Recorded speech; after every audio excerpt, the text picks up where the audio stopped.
This is Real News Media TV, coverage you can trust. Please like, share, subscribe, and hit the notification bell. Select all for daily news updates.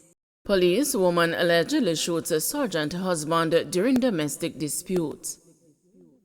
A policeman was allegedly shot by his wife, who is also a member of the police force, during a domestic dispute at their home in Old Harbour, St. Catherine this morning. The police high command has launched an investigation into the shooting.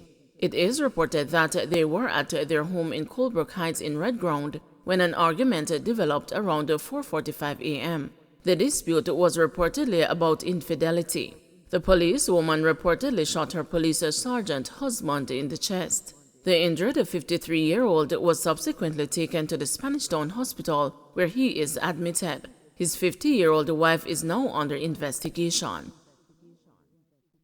Man murdered in Milk River, Clarendon. The body of a man was found along the Spring Plain Main Road in Milk River, Clarendon, Tuesday morning. The police report that about 12:40, persons stumbled upon the body and summoned them. Upon arrival, the police say the man was seen in blood and that he had multiple gunshot wounds. The latest crime statistics from Clarendon show that the parish has so far recorded 77 murders, 8 less when compared to the corresponding period last year. Trial date set for Davian Bryan in alleged rape of college student. Alleged rapist Davian Bryan is to go on trial in the Portland Parish Court on July 11 next year in relation to the case of the sexual assault of a female college student. The date was set when he appeared before the court on Monday. He was further remanded. Bryan is being accused of the rape of a female student at the College of Agriculture, Science and Education in Portland on March 10. He also has other cases before the court. Bryan is facing charges in the Portland Circuit Court for rape and illegal possession of a firearm. He is also the main suspect in the abduction of 2 girls in St. Thomas last year. Bryan was arrested during an operation on March 23 in Durham District, Portland. He was later charged with rape, forcible abduction, and forcible imprisonment. In the Klansman gang trial, resumption delayed due to unavailability of judge. The resumption of the Klansman Wandon gang trial in the Home Circuit Court has been further delayed. The long-standing trial, which was last adjourned in September, was slated to resume this morning. But the matter could not proceed due to the unavailability of the presiding judge, Chief Justice Brian Sykes. The matter has been set for November 18. Sykes is expected to begin his summation of the evidence when the matter resumes. 27 of the 33 defendants who were initially indicted under the Criminal Justice Suppression of Criminal Organizations Act and the Firearms Act remain on trial. One of the defendants, Andre Smith, was shot and killed in August, while the other 5 were freed. Outstanding DNA report delays cocaine case against the businessman. An outstanding DNA report today delayed the case of Oral Johnson, the businessman who was arrested and charged after reportedly being held with over 19 pounds of cocaine in Coral Gardens, St. James. The court was told that an initial DNA swab test was done, but that it is yet to undergo full laboratory examination. The swab test, which was requested by Johnson's lawyer Henry McCurdy, was to ascertain whether Johnson's DNA matched the samples that had reportedly been found on the confiscated cocaine. The court was also told that disclosure in the case was made by the prosecution to McCurdy this morning. Bail was further extended for Johnson, a 45-year-old restaurant and bar operator of a Westmoreland address, after his case was briefly mentioned today before presiding parish judge Sasha Ashley.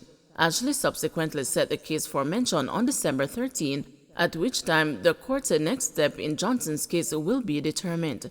Allegations are that on April 28, a police team saw Johnson sitting in a parked vehicle in the Coral Gardens community for approximately 20 minutes. When approached by the police, Johnson reportedly gave the conflicting explanations for why he was in the area. His vehicle was searched and 9 packages with cocaine were reportedly found. Johnson's arrest took place during a police operation which was underway at the same time in Coral Gardens on April 28, during which the authorities reportedly seized US $3.8 million and a Canadian $30,000, valued at a combined Jamaican $60 million, at a house in the community. Jacure remanded in Netherlands.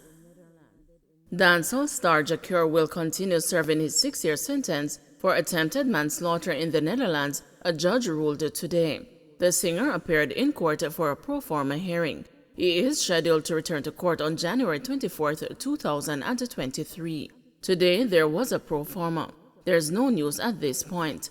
The suspect stays in detention, Tuska-esque press officer at the Public Prosecution Office to the Court of Appeals in the Netherlands told the news on Tuesday. According to Dutch law, inmates have to attend a pro forma hearing while awaiting a court date for the actual trial.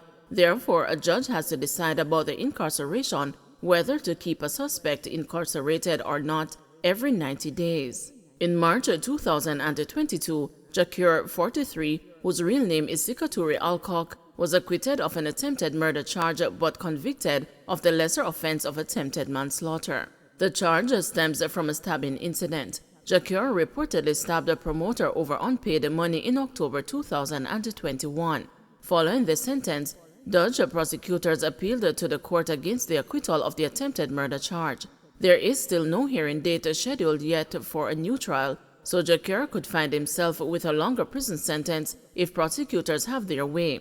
In the meantime, he is sitting in limbo. Jacure is no stranger to the criminal justice system, as he has had several brushes with the law. He was convicted of rape and illegal possession of a firearm in April 1999 and served 8 of the 15-year sentence in prison. He was released in July 2007. Jacure is known for the hit songs Longing For, Love Is 2005, and The True Reflection, Prison Walls. His 2015 album, The Cure, which included the songs That Girl, Rasta, and The Life We Live, earned him a Grammy Award nomination for Best Reggae Album that year.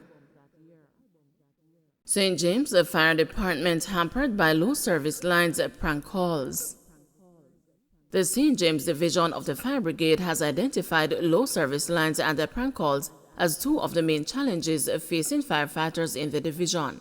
Acting Superintendent of the St. James Division, Rudolph Seaton, says that the low power and other service lines are of particular concern in informal settlements, as they either hamper the brigade's response to incidents or cause electrical fires themselves. But he said the brigade is working along the responsible agencies to alleviate the issue.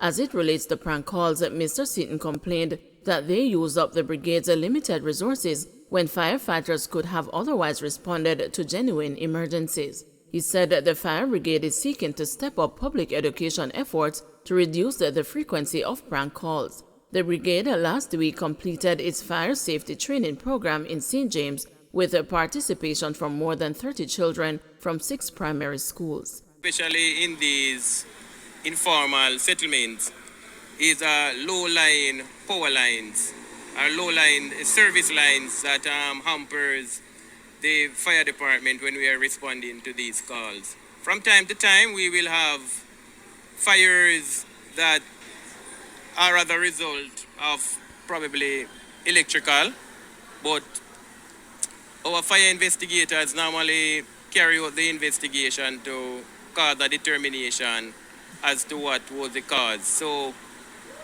we are working along with the agencies so responsible to make sure that, we can alleviate these challenges. We have some communities that we have been targeting, or rather they have been targeting us then. But we have reached out to the police, and the fire brigade is very much aware of it. So we are trying our best to see how we can educate the citizenry within these communities to cut back on the level of prank calls, because it affects us in terms of our limited resources. And sometimes when we respond to these prank calls, it means that we might have a genuine emergency within the township or other places that we could have responded to and make a difference. St. Elizabeth man charged for fatal stabbing of Higgler. The St. Elizabeth police have charged a 31-year-old man for the October 23 fatal stabbing of 30-year-old Higler Kemar White of Grosthmond District, Breeze River in the parish. Ricardo Cold Spring of Castleton District in Balaclava was charged on the weekend after he gave a caution statement during a question and answer session. The police say about 10 p.m., Mr. Cold Spring and Mr. White were at a bar at Grosthmond when a dispute developed and Mr. White was stabbed in the chest. He was rushed to the hospital where he was pronounced dead. Mr. Cold Spring, who fled the scene, was held by residents in Balaclava and handed over to the police. He is scheduled to appear in the St. Elizabeth Parish Court later this week. Don't forget to like, share, subscribe, and hit the notification bell. Select all for daily news updates.